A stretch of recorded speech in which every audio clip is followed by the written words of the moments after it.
Well, the Thanksgiving holiday, at least for my American people, has finally come to its conclusion. And after 4 days of almost non-stop cooking, I have properly stuffed myself. And now I'm ready to move on to that next holiday season, so y'all know what that means. Yes, in fact, it means it's the Christmas season, so Merry Christmas, everyone! And that also means it is, of course, time for our annual holiday gift guide for horror fans.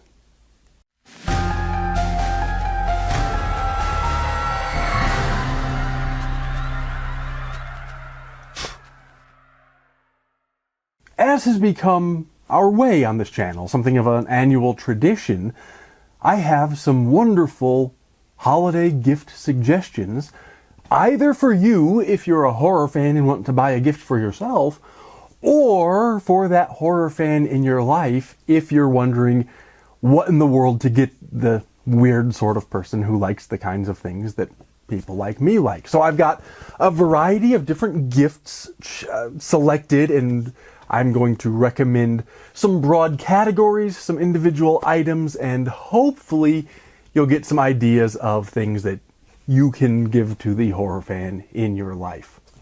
If you happen to be new here, if you just found this video while looking for those gift ideas, do be sure to subscribe, ring that bell. This is not the only time I recommend wonderful things for horror people, so you might want to stick around. Regardless of whether you're new or not, if you're interested in any of the items I'm recommending, either the particular items or the broad categories, I have put something of a written gift guide linked down in the What's It, so you can find purchase links for the specific items that I'm suggesting, at least which ones are available, and you can find some more information about broad categories and all the things you need to know in order to get these wonderful gifts for yourself or for the person you're shopping for. But without further ado, I think we should get right to the gifts themselves, because I do have quite a few to get through and I don't want to take all of your time on this video. You gotta spend some of your time shopping, after all. I'm going to go by categories as much as possible, although some things overlap. But our first category, unsurprisingly to those of you who've been around this channel for a while, is books. Horror novels or nonfiction books related to horror make wonderful gifts. In fact, I think books are probably... Well, let me put it this way. If you're not going to buy me, a Cybertruck or a yacht or a private jet or a big sack of millions of dollars or something like that, then books are probably the best kinds of gifts that one can give or receive. And I have several in mind to recommend. The first ones I'm suggesting right at the top, and I will be brief just to get these out of the way, are of course my own books. I have the Case Files of the Rocky Mountain Paranormal Research Society, Volume 1 and Volume 2. These are the non-fiction ghost stories, haunted histories, and open-minded but skeptical paranormal investigations that myself and my colleagues at Rocky Mountain Paranormal have done over 25 years of our paranormal investigation history. We have been starting to put all of our case files into these books. This does not represent all of them. This represents the beginning of the case files, but these have been well received. I think you're going to like them. Whether or not you live in the Rocky Mountain region, these are really... it's not my place to say, but I'm going to say it anyway. These are wonderful books. And I do have autographed copies of these and my other books available. If you want to do something a little extra special and get autographed copies, I got you covered. So that's Rocky Mountain Paranormal. I also have In the Woods, a Fiction Foundry anthology. Fiction Foundry is a writer's group, sort of a critique group that I'm associated with, and I edited this anthology of stories, largely horror, although not exclusively, but all of them take place in the woods. I also have a short story called Parasite in this one. And I have my Arithmophobia anthology of mathematical horror stories, featuring some of the best horror writers in the business, giving us their horror stories inspired by mathematical ideas. Although, of course, you don't need to be a mathematician to read these. They're just good horror stories and they stand on their own. But if you happen to know some math, you might recognize some little Easter eggs that are buried in a lot of these stories. So those are my books. I have autographed copies of all of those available, and hopefully y'all will find some of those interesting, again, either for yourself or whoever you're shopping for. But I'm not only recommending my own books, I'm recommending a lot of different kind of books. So let me grab my stack, and I'm going to go through a few particular recommendations. All right, I got a big stack of books here. And again, I am recommending these ones in particular, but I am also recommending just buy horror books for the horror fans in your life, because whatever they haven't read would be a good gift. You can try to use maybe their Goodreads page or their Amazon reviews, or just take a peek at their bookcase and get a sense of what they like. But I've picked out a good sort of cross-section of horror-related literature that I'm going to recommend as examples. The first one is a classic, and this is going to be sort of a year of classics in terms of my recommendations. But the first one is The Exorcist. Probably one of the best horror novels. No probably about it. It is one of the best horror novels ever written. The movie also is wonderful. Quite possibly the best movie ever made, not just horror movie. But the book is even better. It goes much... It follows the same plot, but it goes much deeper into the various characters and the theological debates and all of those issues that were raised in the movie. The book goes even deeper. It's a wonderful classic. It has terrified people for generations now, and if anyone hasn't read it, this would be a great one to start us off with our recommendations. The next one is also an older novel, but not quite as well known, of course, as Blatty's The Exorcist. And that's Let's Go Play at the Adamses by Mendel W. Johnson. This one comes up sometimes when people are talking about the most disturbing horror novels. One of the ones that's always recommended is Jack Ketchum's The Girl Next Door, which I've recommended before on this channel. I think in one of these holiday gift guides, as a matter of fact. Speaking of which, if you're looking for more of this kind of stuff, go back through my backlist and you'll find not only this year's recommendations, but all the other holiday gift guides are still archived. So they're still valid. I'm just picking some new ones for this year. But about this book, people recommend The Girl Next Door by Jack Ketchum, which is about... I don't want to say too much, but it's about children doing horrible things to other children. And this book frequently comes up in connection to that one, because this is also about children doing horrible things, in this case to their babysitter. I don't think this one is as disturbing as Ketchum's novel, but it's arguably even a better novel in terms of some of the psychology of it. But either way, it's one that real hardcore horror fans probably do know about, but a lot of people don't know about this one. And if you haven't read it, if you haven't heard of it, this one is also highly recommended. Well, we're on the topic of classics. Of course, if you're a horror fan, you need to be reading Shirley Jackson. This is The Haunting of Hill House, which is her best-known work. Certainly the most famous one. It's the one that the Hill House series on Netflix was based on, which is good, but the book, as always, is better. If you haven't read this one, again, you really need to. But I'm not only recommending The Haunting of Hill House, I'm also recommending this Dark Tales by Shirley Jackson. Because I think a lot of people have read this one. A lot of people know, at least they've read the Cliff Notes or something, and they know the story of Hill House. I don't think as many people know Shirley Jackson's other works, and they really should, because all of her work stands the test of time quite well. So if you've already read The Hill House, or if the person you're shopping for has already read Hill House, maybe this Dark Tales would be a good choice. Similarly, while we're talking about classics, I would recommend anything by M.R. James. I have two here. I have The Haunted Doll's House and Other Ghost Stories, and I have Count Magnus and Other Ghost Stories. So taken together, these are short stories. These are not novels. These are single author collections of short stories. But M.R. James is also one of the greatest sort of classical ghost story writers. Not everything he wrote, I think, was a ghost story, but that's really what he was known for, and that's what these are.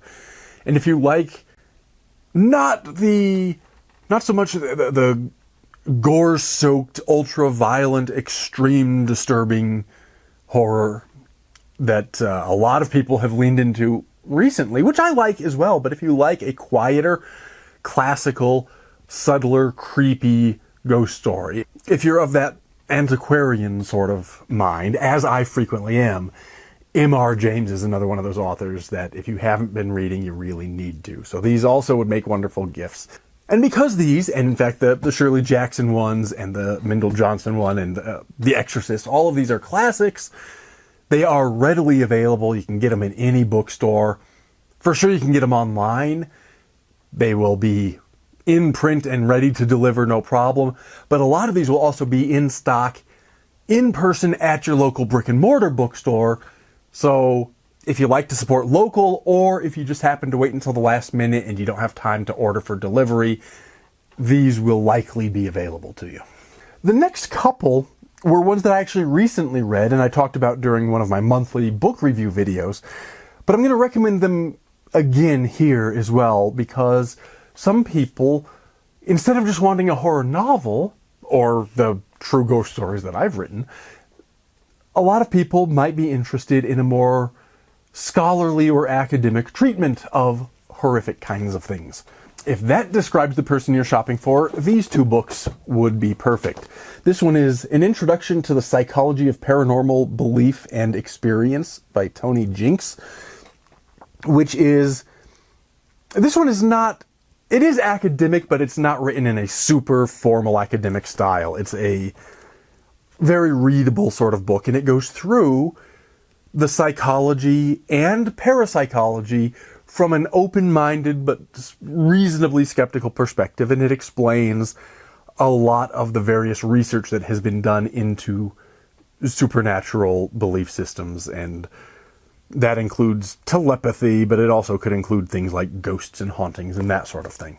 If you're looking for something more exclusively focused on hauntings and from a more explicitly formal academic perspective or style, this one would be perfect. This is Hauntings and Poltergeists, Multidisciplinary Perspectives, edited by James Horan and Rance Lang.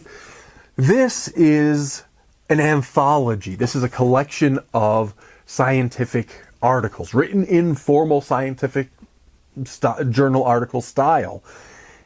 And it deals with historical things, psychological things, sociological things, folklore. It goes through, as it says on the cover, multidisciplinary perspectives on the issue of hauntings. And it's a pretty good one also in that it's clearly sympathetic to believers in these kinds of things. But the authors collected within these pages include believers and skeptics. So you get all different kinds of perspectives. The one thing that binds them all together is that everyone in here, whether a believer or a skeptic, is simply trying to get to the bottom of these issues in a formal scientific way. This one is not for everyone, but if you happen to be a science nerd or a scientist and interested in fringe ideas, paranormal, supernatural, that sort of thing, this one, actually both of these, certainly belong in the library of any such a person.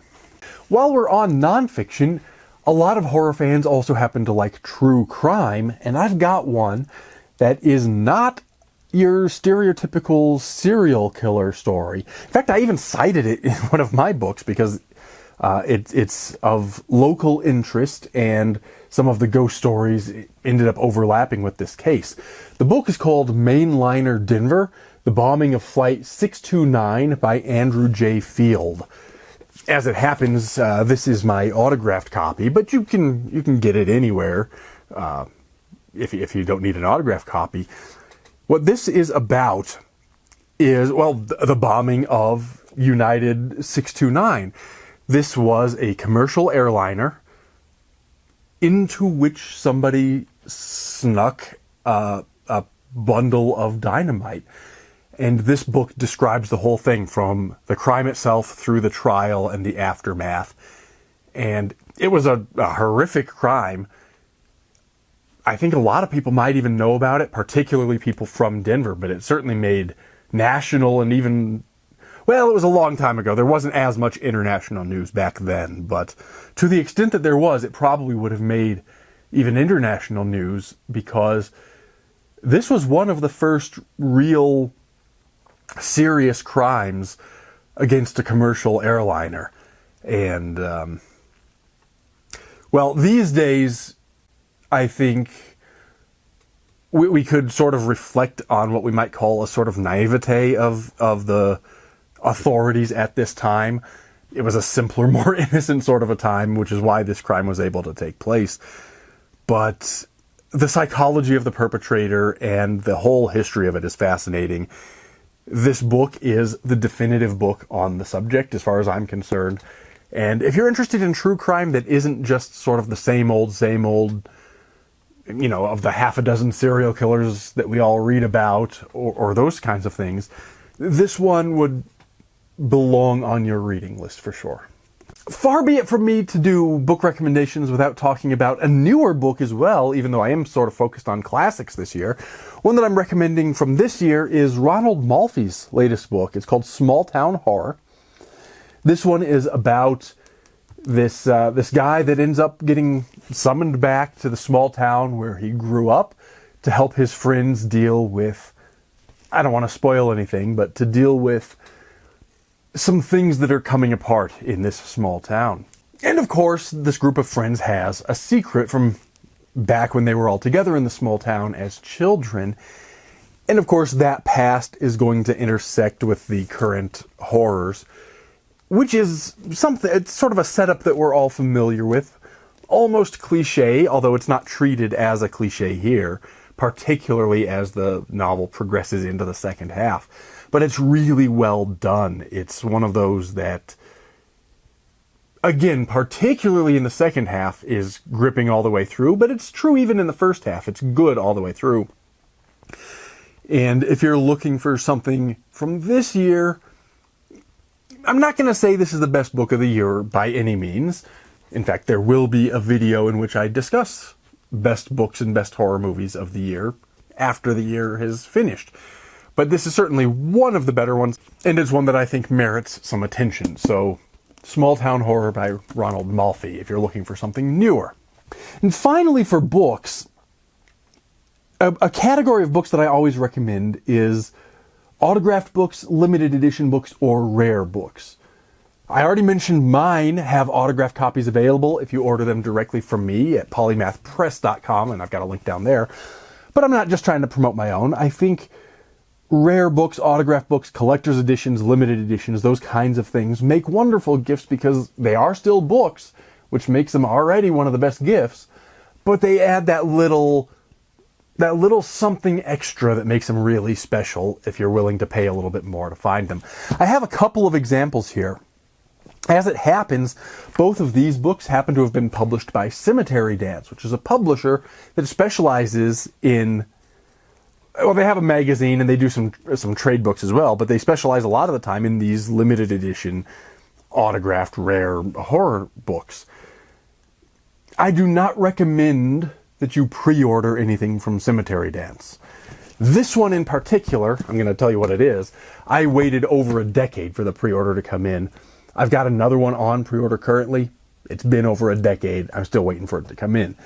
But if you have one that's already available, Cemetery Dance books are great. They put out a good product. I just don't like the delays. But there are other publishers as well that do these limited editions. You can also find older ones frequently on the secondary market. So look around, check your online bookstores, check eBay, check your local stores. And if you can find an autographed, rare, or limited edition book that fits whoever you're shopping for, that would be a great one. The two that I have as examples are these. The first one is In Layman's Terms. This was the tribute anthology to the late, great Richard Layman. So this includes a ton of, frankly, a who's who of the horror genre. And it includes short stories and remembrances of Richard Layman and all of those kinds of things. So particularly if you're a Richard Layman fan, Or if you just like small press, wonderful horror, this would be great. And the other one is this, which is a better known book, although this is a rare limited edition. This is False Memory by Dean Koontz. And again, autographed limited edition. And this one is limited to 698 copies. So you can see there's the signature sheet and it's numbered. It's a good book. I actually recommend this one even if you just get the paperback at your local bookstore. I doubt you'll find this limited edition anywhere. You might on the secondary market. But again, I'm recommending this category of thing, and I'm using this as an example. But if you do happen to come across False Memory, Dean Koontz is a fine author who gets neglected in horror circles more than he should. He should be talked about more, and this is I think one of his better ones. So I would recommend that, but again, whichever rare books you can find would make perfect gifts. And while we're talking about classic books, if you happen to notice that my thing has, my pile here has rearranged itself, that's because I've thought of another one, and I'm going to cut this in with the books category, but I'm filming this out of order. But another one that would make a wonderful gift that you can get for not too much money would be the complete works of Edgar Allan Poe. This is the Castle Books edition. There are other publishers that have put out complete works of Poe. This includes all the short stories and all the poems. How many is that? According to the back here, that's 73 short stories and 48 poems. So, of course, it's got Fall of the House of Usher. It's got The Raven. It's got Murder in the Rue Morgue. All the classics, but it also has the lesser-known ones. And Poe is one of those authors upon whose shoulders our entire genre stands. So I don't even know what to say. I don't know how much praise I could possibly heap upon this book. And no matter what I say, Poe deserves more because he was one of the best of us. So get the complete works of Poe. Perfect gift. And while, of course, there are literally millions of books I could recommend, that's going to conclude our section on books for now and bring us to our next category, which is movies. Of course, we like horror books. We also like horror movies. And again, I am recommending movies in general, but I also have a few in particular picked out that I think are worth your attention, worth getting it for yourself or for whoever you're shopping for. The first couple I've chosen are boxed sets, and again, I'm recommending that whole category because an individual movie is great, but a lot of time if you're looking for that slightly higher value gift, you might get a box set that includes either several movies, maybe the entirety of a film franchise, or the complete series of some horror-related television program. The couple examples that I have here are Saw. This is the 8-film collection of Saw. Obviously, we're up to 10 now. I bought this before the last couple had come out, but I've got those as well. That is one thing to watch out for with box sets. Sometimes they include the first few, sometimes you get the whole run. Do your research and know what you're getting. But this would be a great way to get the whole series of Saw all in one place for a relatively low price. A little more than a movie, but a lot less than 8 movies. So that would be a good one. We also have this Nightmare on Elm Street collection. This is the complete collection, not including the remakes. So this includes Nightmare on Elm Street, Nightmare 2, Freddy's Revenge, Nightmare 3, Dream Warriors, Nightmare 4, The Dream Master, Nightmare 5, Dream Child, Freddy's Dead, The Final Nightmare, and Wes Craven's New Nightmare. So it's the whole collection. You'll notice one thing about this one. It has these film rating logos on the cover, which you might recognize if you buy a lot of movies, particularly if you shop online a lot. You might recognize these as not the American rating system. This is, in fact, an overseas edition of the collection. And they will warn you when you buy this that it might not play on American region-coded Blu-ray players.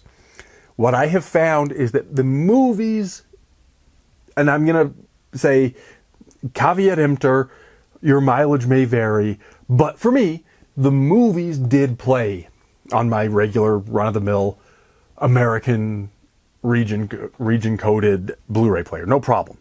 The one thing that did not play was the bonus disc. That one, I found you would need a region-free Blu-ray player for, which a lot of people have, but that's just the one thing to watch out for with this foreign edition. But otherwise, that's a great way to go. In any case, box sets in general, those movies in particular, and box sets in general, wonderful gifts. I also have some other films to single out. This one is called Frogman, and I've mentioned it on this channel before. This is a very low-budget production about these people that go hunting. It's a found footage style, and they're looking for this cryptid known as Frogman. But while this is very low budget, I know the filmmakers a little bit, and it really is low budget. By God, it's really good. They took their low budget and squeezed every bit of cinematic brilliance they could out of every penny they put into this thing, and it is actually a really, really good movie, which, because it is a tiny budget film, is not getting the recognition or discussion that it deserves.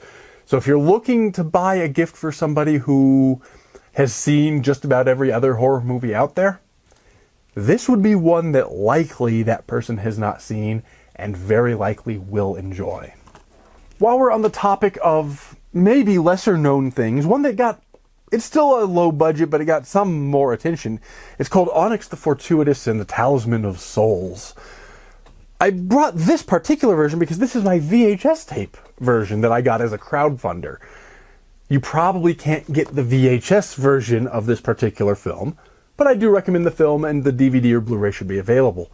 I am also recommending, if you're buying for a film collector, VHS editions seem to be making a comeback, and getting a VHS edition of some horror movie would be a good gift as well.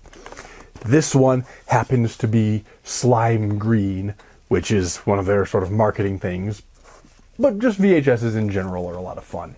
For people who might like a more extreme horror movie, one of my favorites, and particularly for the ending, although I won't spoil it, is Martyrs. This is the French language original one, not the American remake.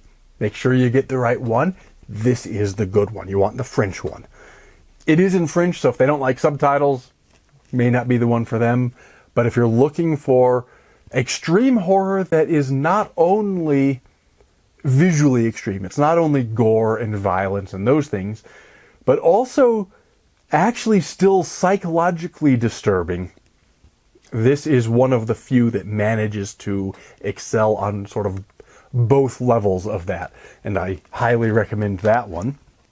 On sort of the other end of the spectrum, if people are looking for something lighter, there are some horror comedies that also make wonderful gifts. One that I think everyone knows about is Bubba Hotep, based on the Joe Lansdale story. This is, in case you don't know, we've got what people think is an Elvis impersonator, although he believes he's the real Elvis and they switched places. In any case, he's in an East Texas nursing home. We got Elvis.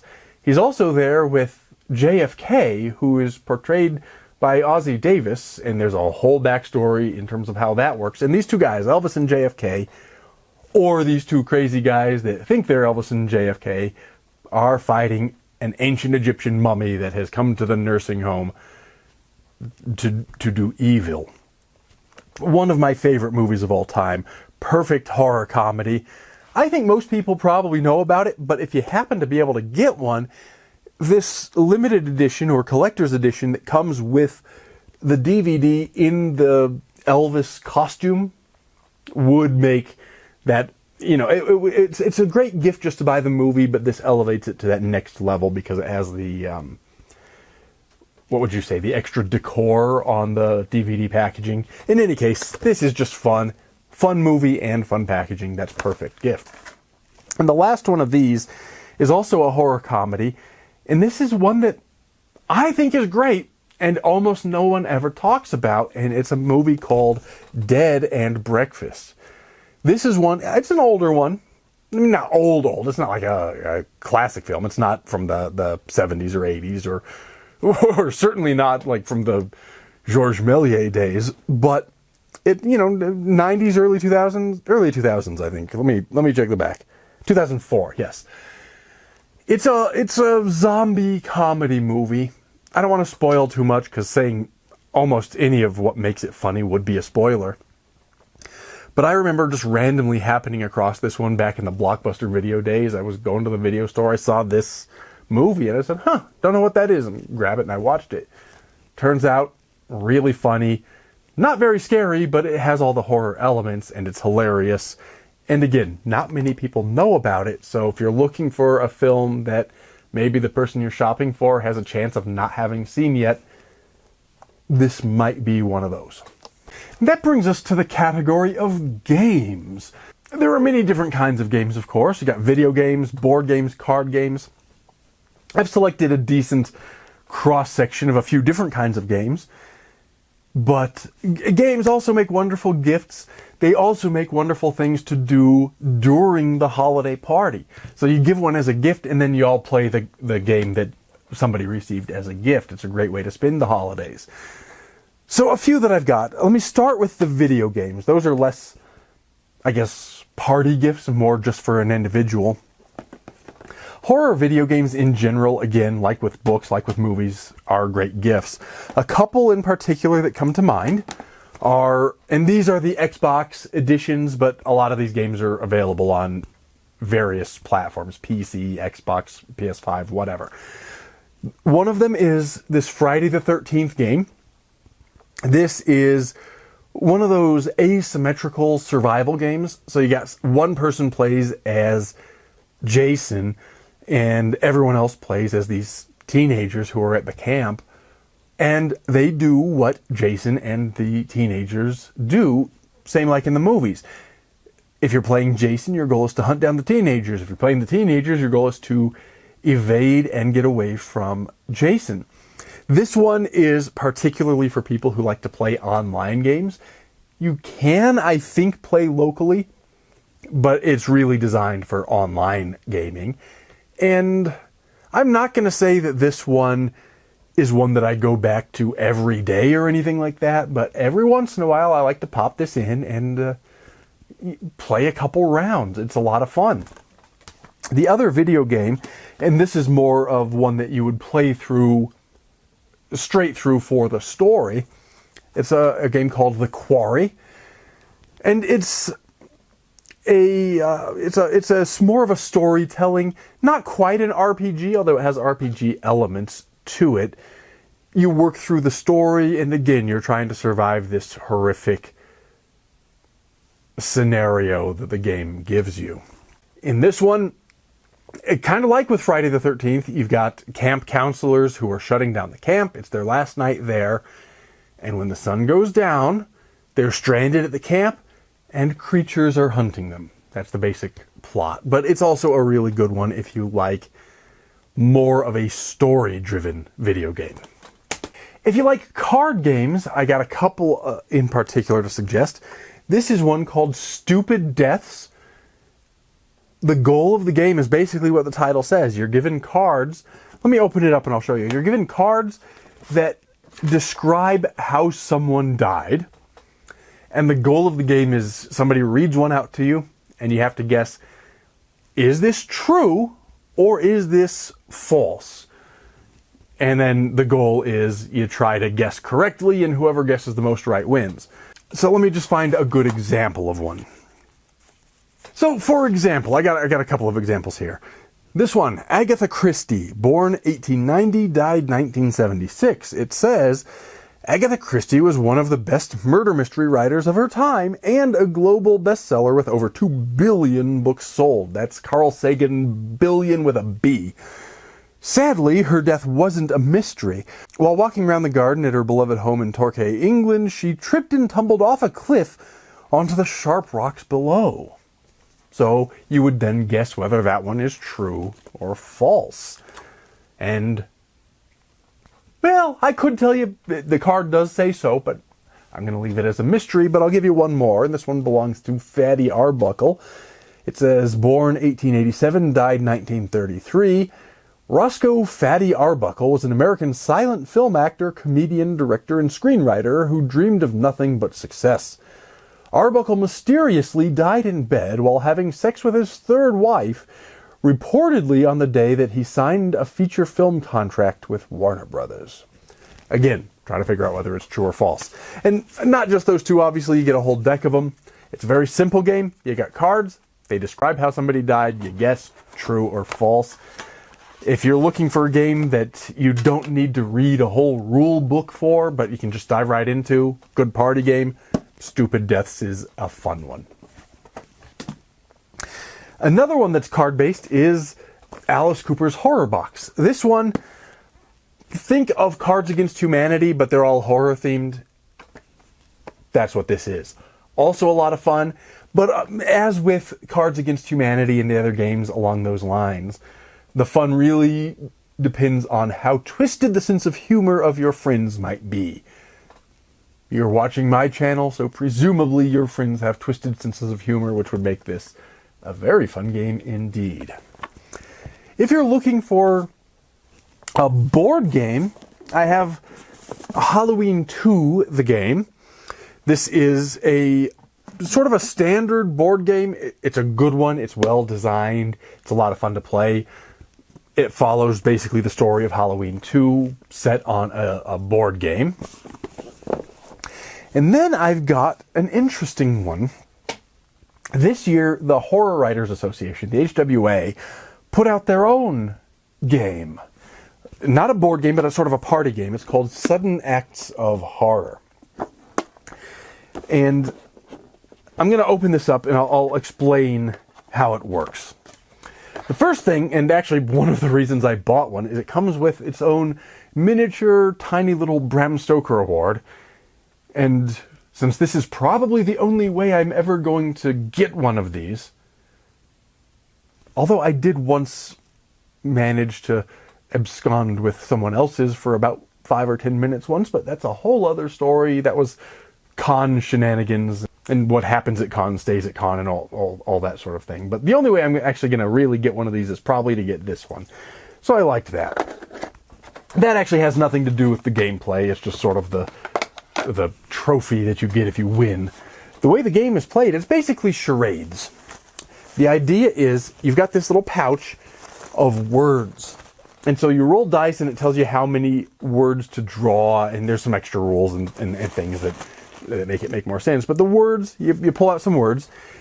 For example, I've got corpse, I've got hijack, and I've got close. And then there's a timer, and you're given an amount of time to invent the title of a horror novel using these words. So, for example, close, corpse, and hijack. I would come up with something like Close Encounters of the Hijacked Corpse, or something. That's a terrible title, but that's the idea. But then you don't just declare it, you act it out charade style, and your team members have to guess your title.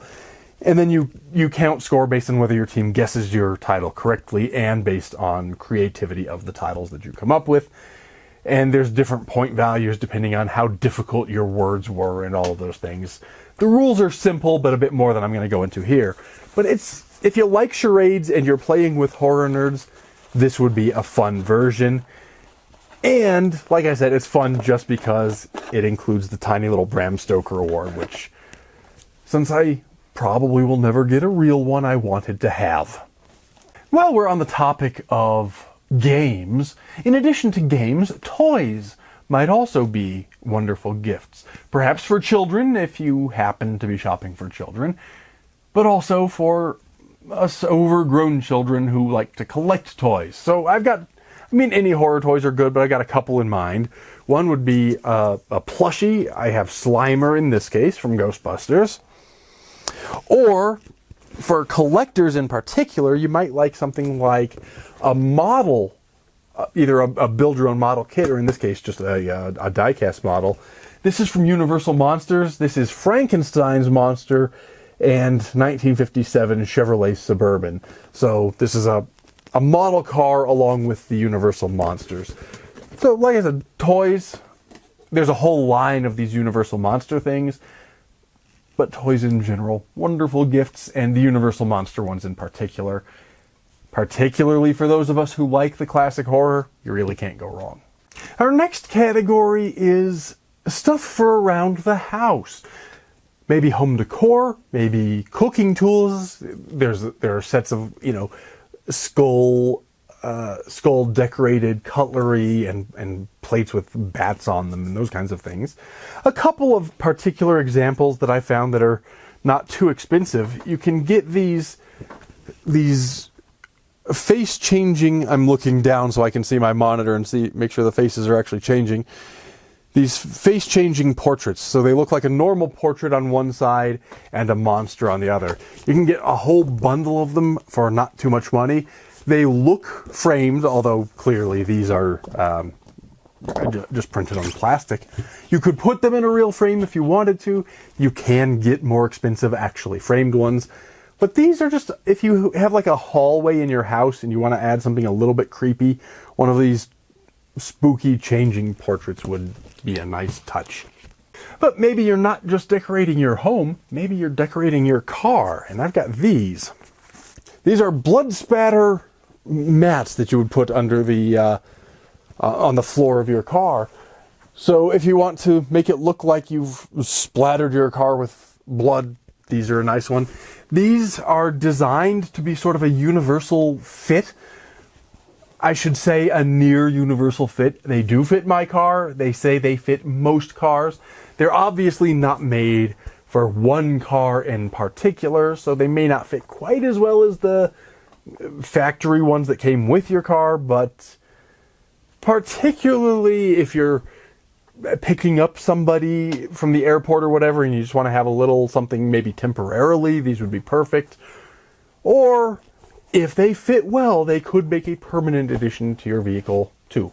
They come, I believe, in a set of 2 large ones and 2 of these smaller ones. And I suppose while we're doing gifts for around the house, I'm not sure what other category to put this stuff in. I guess it's sort of its own category, and that would be oddities. For me, that is home decor. I decorate with weird stuff, little historic artifacts and relics and props from movies and replicas of props from movies.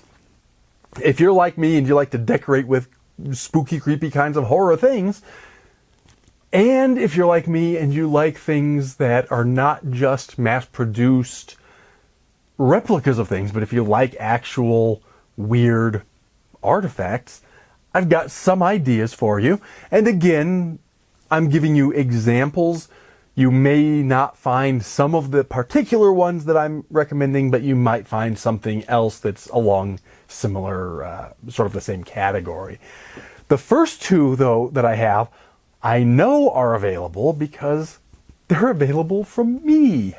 The first of those is this. This is a piece of wooden window frame from the haunted Elkhorn Lodge in Estes Park, Colorado. Estes Park is famous for the Stanley Hotel, which is associated with Stephen King's The Shining.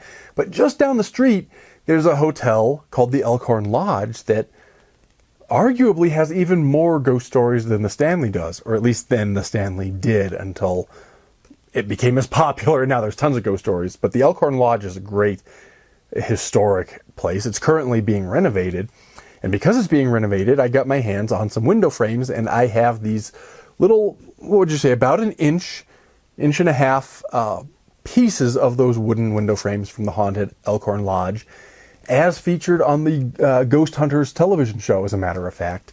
I do have those available at polymathpress.com. These are sold on the same page and sold in a bundle or on their own, but also in a bundle with Volume 1 of the Rocky Mountain Paranormal books, because the story of the Elkhorn Lodge is in Volume 1 of the Rocky Mountain Paranormal books.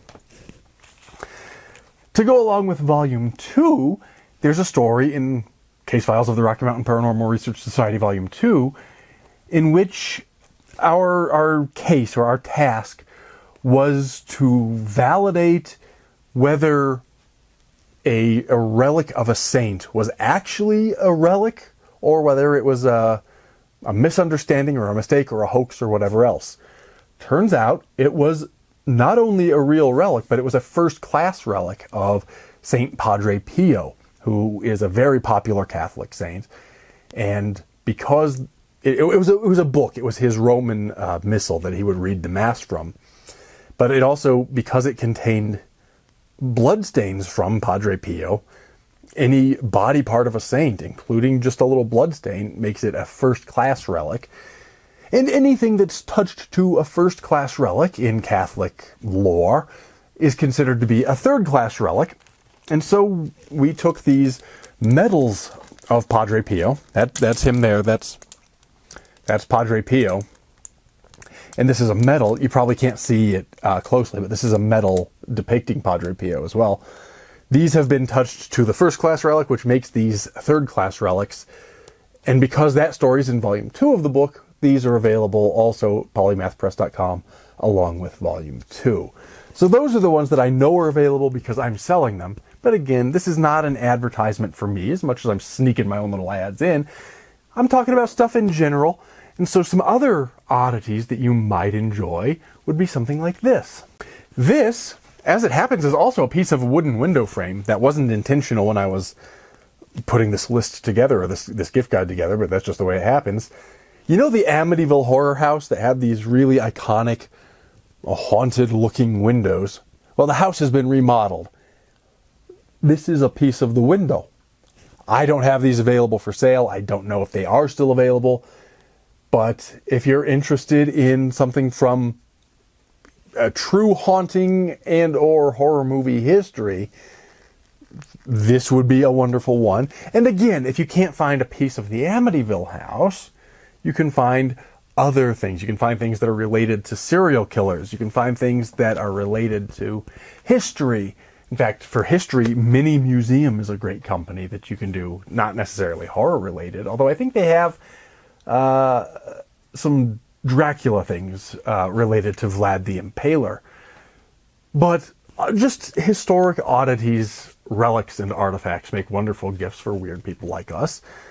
For those who are particularly interested in horror movies, screen-used film props are also great gifts, and this is an example of one of those.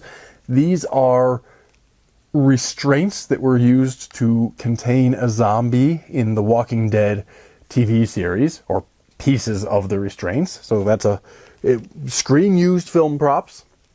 Or there are also replicas of film props, which are more readily available. Sometimes they're still expensive, but they're more readily available and usually cheaper. The one that I've chosen as an example, which I'm opening up behind the stuff here, if you liked the movie Talk to Me that came out a year and a half or so ago, you will remember that there was this hand that they would use. They would hold the hand, and that was how they sort of conducted their seance. Well, they made these replicas, and they were available on the market. They may or may not still be available. Medium expensive, these ones, although replicas of film props range from the really cheap to the really expensive, and I'd call these a medium-priced one. Really solid, let me put it by the mic. Solid, heavy construction. It's actually sort of an incense burner or perhaps a pipe, but it's in the shape of that hand that they would hold on to connect with the spirits in the film Talk to Me, which was a very popular film. So I'll do a little bit of digging and see if I can see if these are still available. But again, if you can't get this one in particular, something like it would still make a wonderful gift. Another just sort of miscellaneous item that would be good for, not for the young'uns, but for adults, would be an alcoholic beverage. And there are several horror-themed ones. One that I'll mention in particular is this vampire wine. This is a vampire wine company. This is the Cabernet. But all of their packages, or at least many of their packages, come with these little vampire cape decorations that you can put on your bottle of wine.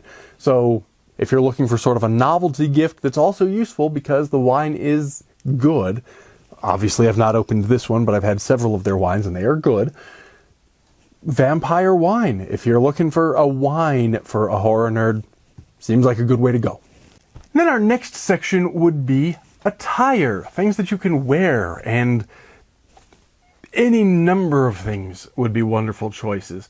Horror t-shirts are all over the place, so whoever you're shopping for, figure out what books, movies, games they like, find a t-shirt for it.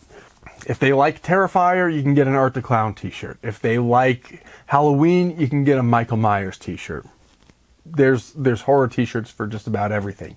Some other ones that come to mind, this sort of Christmas-ish sweater with Cthulhu on it. We clearly see there's Cthulhu, so it's a holiday sweater, and it's very warm and toasty, but it's got Cthulhu on it. Another sweater, not holiday themed, but horror themed certainly. You can get one of these replicas of Freddy's sweater, complete with the tattered collar. These are also very heavy, very warm. I mean, it basically is a Christmas sweater that was co-opted by Freddy Krueger, but now we recognize this as the Freddy sweater, and you can get those, not too expensive. Other things you could do masks or costumes.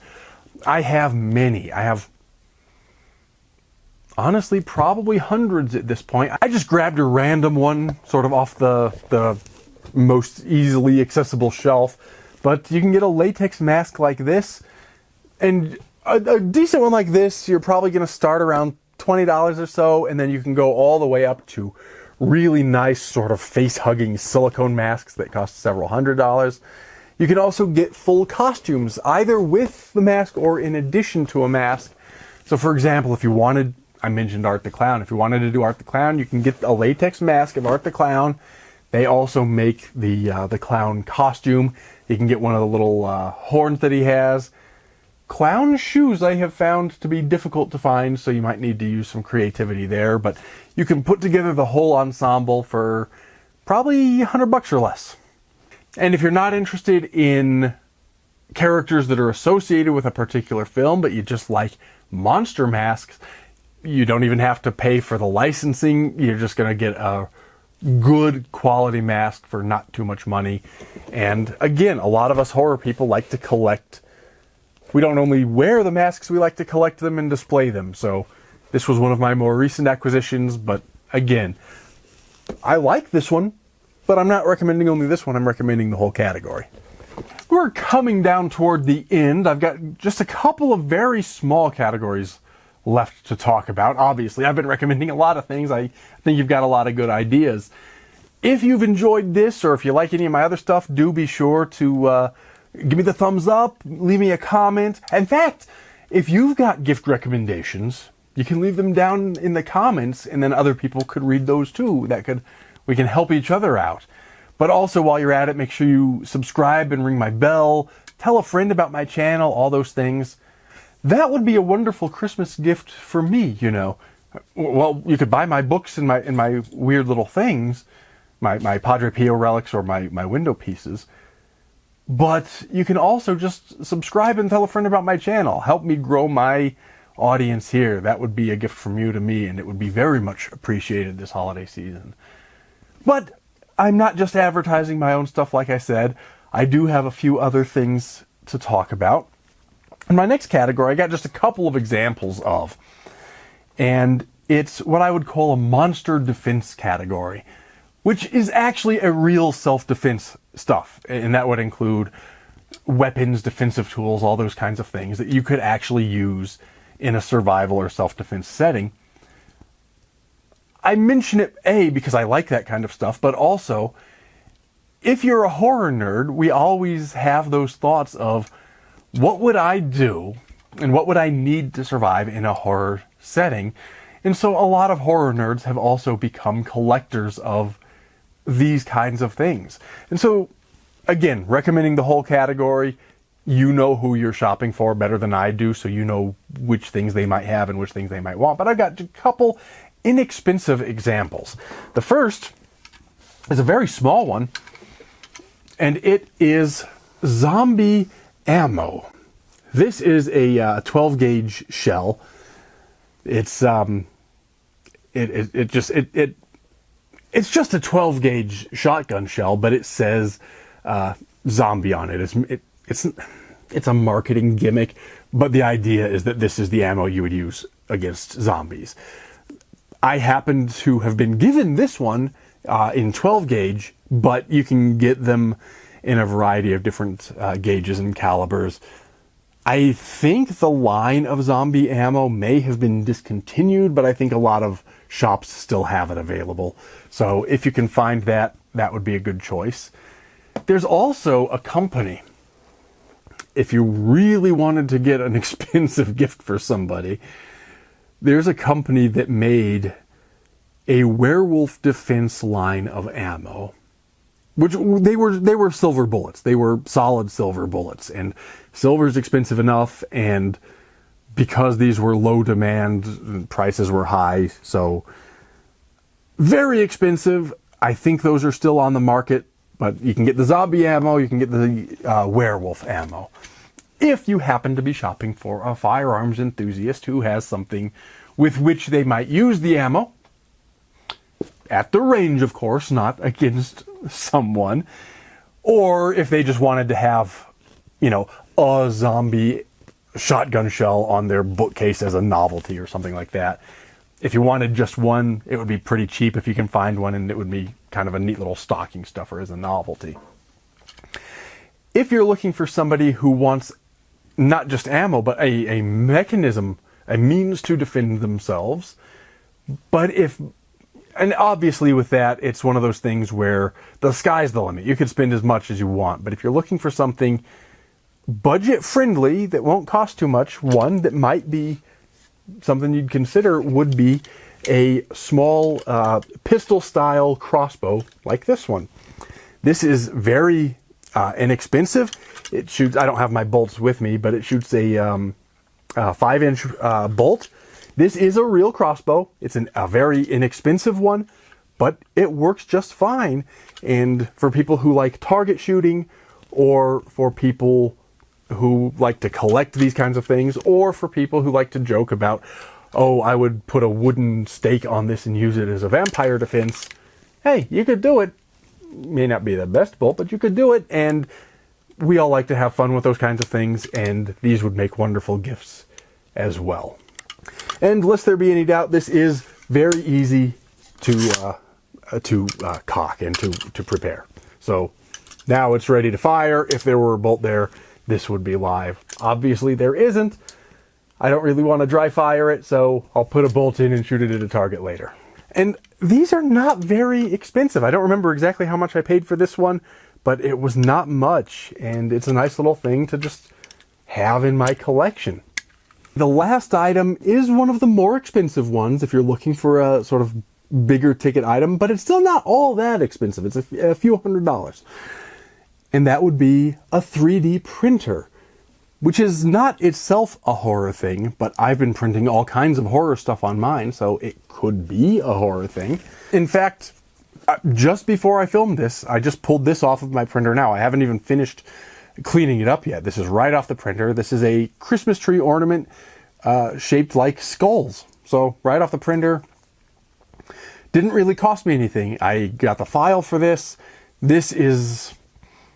I actually think I got this roll of filament free, but if I didn't, this would have probably been 50 cents, dollars worth of plastic filament. So 3D printers are wonderful things. They are a bit of a rabbit hole of a hobby. And while I'm talking about this, you're going to see the printer working, because obviously I don't have my printer down here at my table with me. So you'll see it in its normal habitat, but they're not quite as simple as like a printer where you just send something to print and it goes. They take a little while to get calibrated, but once they are, you can download a file or design a file. There are many wonderful horror files available, or your imagination is the limit as to what you could do with one of these. And then you just put the file onto the printer, tell it to go, and it makes a thing for you. It's almost like magic, and they're a lot of fun. My own 3D printer happens to be an Ender 3. I'm really happy with it. I have no problems with it. There are many available. This is what I would consider a good entry-level one, but there are some that are really cheap if you're budget conscious. They may not be quite as good, and there are also some that are much better. They're bigger, they have a finer resolution, all kinds of things, but you pay a little bit more for them. So I'd consider mine to be sort of a good entry-level, mid-range kind of a one. But I'll put some links down in the What's It for mine, and you can find plenty of other information online. If you're shopping for a hobbyist who happens to be a horror fan, or even not a horror fan, if you're shopping for somebody who likes to tinker, if they don't already have a 3D printer, it'd be a good one to try. And finally, I have one more recommendation to make, and that would be a subscription service. You can gift somebody a subscription to Horror Pack, which is the horror movie subscription service. There's also Nightworms, which is a horror book subscription service. There's also a new one called Pandy Pack from Pandy Press, which I'm not a member of yet. I've not tried it yet, but I am acquainted with the people behind that one, and it looks like they're doing some wonderful things. So I'll put links to some of those down in the What's It, and just so I have something to show off, as it happens, the November Horror Pack just happened to arrive on my doorstep this morning as I'm filming this. Obviously, it will be December before you see me unbox this. I'm going to do that as soon as I'm finished filming this video, but I don't want to post them, you know, 2 videos in the same day. So, hey, coming soon, the November Horror Pack. And if you're keen on seeing what's in these horror packs as you decide, maybe, is that a good gift or not? Well, come back in a few days, maybe a week. You'll see what's in this one, or check my backlist. You can see all the other ones. I think they make wonderful gifts if you're looking for something you don't even have to wrap. You can send them a certificate that says, hey, I signed you up for a thing, and it's going to be a good thing, and you'll get something every month. It's a gift that keeps on giving all year. Anyway, I think I've prattled on for quite long enough. Hopefully I have helped some of you figure out what to get for the horror fan in your life. Maybe I've given you some ideas of things that you want for yourself. Either way, hopefully you found some of this interesting. I know that not all of this is going to be for everyone.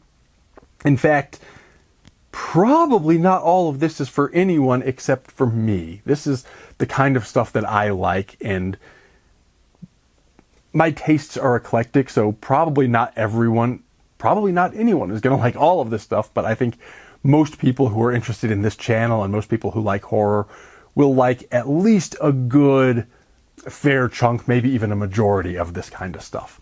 But that concludes our holiday gift guide for 2024. As I said, hopefully some of these ideas were helpful to you. Happy shopping. If you don't happen to make it back here until then, Merry Christmas, and as always, take care and stay scared.